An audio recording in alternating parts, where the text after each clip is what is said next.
بسم اللہ الرحمن الرحیم۔ نہ دیوبند کسی دین اور مذہب کا نام ہے، نہ بریلوی کسی مذہب اور دین کا نام ہے۔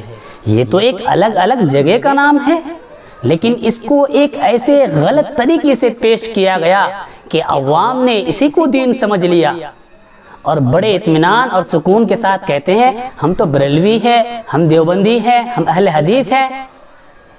دوستو، ان فرقوں نے تمہیں کمزور کر رکھا ہے، ان فرقوں نے تمہاری طاقت کو توڑ رکھا ہے۔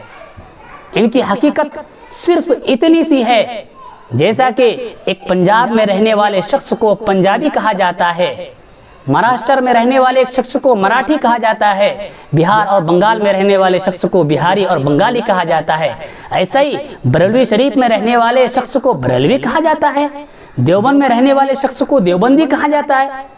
لیکن اس کو اتنا ایک بڑا فتنہ بنا لیا ہے، اس کو ایک ایسے غلط طریقے سے پیش کیا، اسی کو عوام نے دین سمجھ لیا۔ دوستو، کیا اسلام اس صدی میں آیا؟ اس کی حقیقت میں بتاؤں، میں نے بریلوی شریف سے لے کر دیوبند، اجمیر شریف، کلیر، ان ساری جگہوں کو میں نے نزدیک سے دیکھا ہے، اور دونوں طبقے کے علماء کو میں نے بہت نزدیک سے دیکھا ہے، ان کو جانا ہے۔ میرے بہت سے احباب ہیں، ساتھی ہے، دوست یار ہے، ہر کسی سے میں نے یہ پوچھا کہ بھائی یہ جھگڑا کب تک، اس کو مجھے سمجھائیے۔ کسی نے تسلی بخش جواب نہیں دیا۔ کیا یہ دین اسلام اس صدی میں آیا؟ نہیں میرے بھائی، یہ دین اسلام تو جناب محمد رسول اللہ صلی اللہ علیہ وسلم سے چلا آ رہا ہے، اور یہ جھگڑا تو اس صدی کا ہے، تقریباً 100 سال کا ہے۔ اور اس کی ایک حقیقت یہ بھی بتاؤں، کیا دین اسلام صرف انڈیا، پاکستان اور بنگلہ دیش میں ہے؟ نہیں نا، تقریباً اسلامی ممالک تو 57 ممالک ہے، ان میں کسی میں بریلوی دیوبندی کا کوئی جھگڑا نہیں ہے، صرف یہ انڈیا، پاکستان اور بنگلہ دیش میں رہ گیا ہے اس کو۔ اور جھگڑا بھی کن باتوں کا؟ افضل اور غیر افضل کا۔ بریلوی کی یہاں پہ بھی اللہ ایک ہے، جناب محمد رسول اللہ صلی اللہ علیہ وسلم آخری نبی ہے، قرآن اللہ کی کتاب ہے، نماز، روزہ، حج، زکوٰۃ یہ سب فرض ہے، یہ سب دیوبندی کے یہاں پہ بھی فرض ہے۔ تو پھر آخر کیا ہے؟ صرف اور صرف یہ ناک کا مسئلہ ہے۔ میں ایک بات بتاؤں آپ کو، کیا جنت میں جانے کے لیے جب جنت میں جائیں گے تو دروغہ جنت کیا یہ پوچھے گا کہ بریلوی شریف کے سرٹیفکیٹ لائے ہو، یہ دیوبند نے تمہیں ایفیڈیوٹ بنا کر دیا ہے؟ نہیں میرے بھائی، یہ سب کچھ نہیں پوچھا جائے گا۔ پھر تو کس بات کے جھگڑے؟